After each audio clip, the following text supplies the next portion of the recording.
Hi everyone, it's Jane Slacksmith here. In today's video, I want to share a few tips about how to stand out from the crowd when putting in an offer on a property.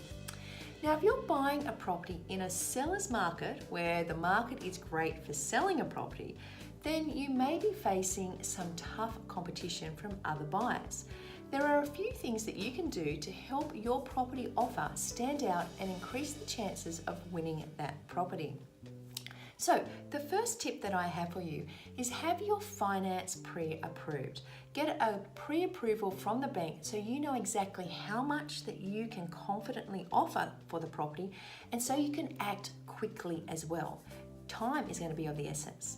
Tip 2, have your building inspector on speed dial and at the ready. The key is to get them in and get that done as quickly as possible without holding anyone up or wasting time. Often in a fast-moving market, you'll find that time will be of the essence and you want to have that